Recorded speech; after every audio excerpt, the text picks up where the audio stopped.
Welcome to Section 420, Talkin Yankees. Look, I know we're all caught up in World Cup fever, but, it's still a baseball town. So, big weekend series for the Yankees as we approach July 4th, Independence Day. Both the Yankees and Red Sox look to beat each other's brains out to celebrate the country's independence.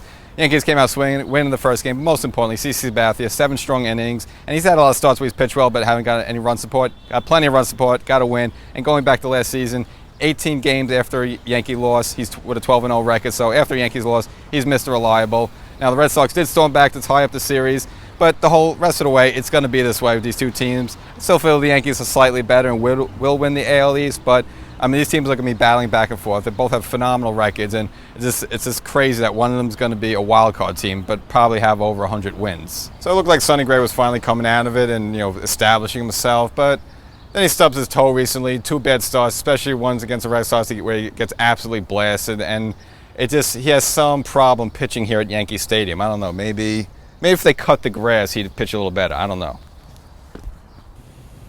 By the way, phenomenal paint job on the subway, Al. And this new building condos are coming along. I know at the beginning of the season I said I hated it.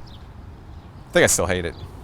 So with Sonny Gray struggling and just in general, people feel the Yankees do need another starting pitcher to sort of combat a Verlander in a big Game 6 or 7 in a World Series, a playoff scenario. But I just don't think a big deal is out there. Again, the only 2 names I would be willing to give the farm away for is either DeGrom from the Mets or Bumgarner from the Giants. But the deal with the Mets, even though it would make sense for both sides, I don't see why they don't do it. And I don't think the fans would care, because as long as each side benefits from one way, the fans will be cool with it. But those 2 organizations is not going to work together.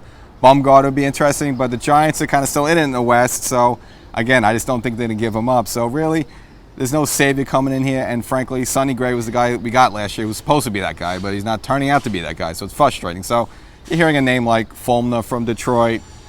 More or less, is he going to be better than what we have? Probably not. Or J.A. Happ, who is a comparable starter. You don't have to give up much, so you might see him, and that's all you're going to see, really. I don't think you're going to see a big blockbuster starter coming in here. I think the Yankees should hold on to the young guys, including Frazier. Gardner's going to be up at the end of the season. I like Frazier to kind of be the future for the left field, unless you're really getting a can't-miss type of starter. I just think the Yankees should hold on to all these young guys. This young group has formed a clique with Andujar and Torres and Judge and this Gary Sanchez and Severino. You'd like to keep this group together. It's very reminiscent of '96. And just to trade one off, I guess they're adults, still get used to it. But I just like to keep this group of young guys together because they just seem to be playing so well, and there's great chemistry in the clubhouse.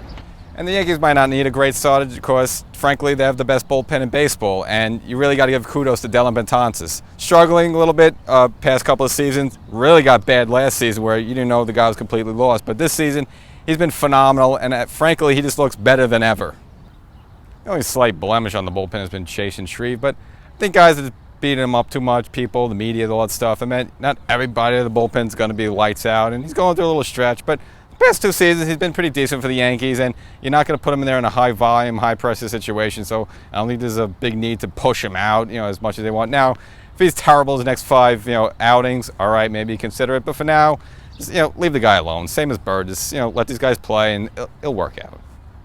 And Luis Severino has established himself as really one of the best starters in the AL, and maybe even all of baseball. First in the majors, 2 to get 12 wins. He's rolling along. And just to think, 2 seasons ago, he was kind of coming out of the bullpen. We weren't sure where he was. He's taking a lot of great steps. He probably throws one of the hardest fastballs in all of baseball, clocked over 100 miles per hour, even in the late inning game. So you just got to hope a guy like that can stay healthy because he might be here for the next 8 to 10 years. And a couple of players finally starting to heat up for the Yankees, mainly Aaron Hicks starting to swing the home run bat. Giancarlo Stanton, since that game against Seattle, he hit the game-winning home run. He's been swinging a hot bat. And, of course, Greg Bird. People have been beating up on him a little bit. The guy was only up for a week, and people are like, all right, send him back down already. Well, no, you got to give him time, give him time to flourish, and a couple of hits in Philadelphia, and then a couple of hits against the Boston Red Sox. And you're going to kind of need these guys, because now with Sanchez down for a while, you're going to need pop from some other sources. But with Bird getting at bats, it means bats are being taken away from other people, mainly Neil Walker, who was starting to finally hit for the Yankees a little bit. But again, the precedent is getting Greg Bird in there because he's the future first baseman. And since the lack of at-bats, Walker's production has been way down, his batting average is down, and the writing's on the wall that he's probably soon to be gone from this team. Again, no one thought that Gleyber Torres and Andujar would be this great. and that's kind of stopped Walker's playing time, and that's what kept Brandon Drury, who finally been called up, but he's been stuffed in the minors so long because Anderhaus has been tearing the cover of the ball. So what do? So they bring Drury up. They'll probably have him as a first baseman. I mean, he doesn't have many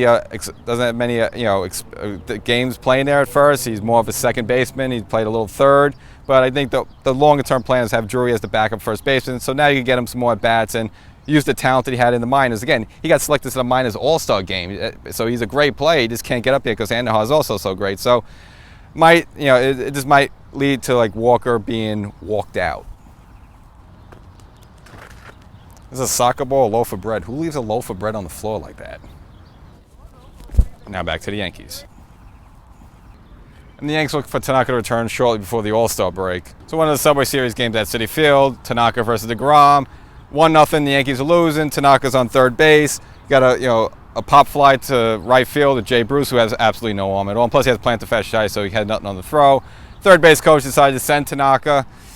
Not the greatest of athletes, plus not used to running the bases.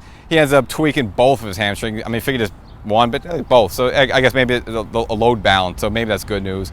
But now Tanaka's been out for a month, coming back soon. Threw 3 innings of a simulated game the other day. Looking good so far, so within a couple weeks, we'll have our Tanaka back. The whole argument now is, should you let these pitchers hit in these interleague games and doing things they're not used to doing? It's going to be a debate for a while. I think at some point you'll see a DH in both leagues, but for now, maybe these pitchers should just stay up there with the bat, take 3 strikes, and sit down. So in Tanaka's place, the Yankees called up Jonathan Losagia. I'm not even sure. He'll be gone in a few weeks. Good live arm, and maybe in the season 2 you might see more of him, but he's definitely the new J-Lo. In addition to Tanaka being down, another kick in the shins for the Yankees has been Gary Sanchez, who finally was starting to hit a little bit better average-wise and was cracking out some home runs. But now he's gone down for 3 or 4 weeks with a groin injury.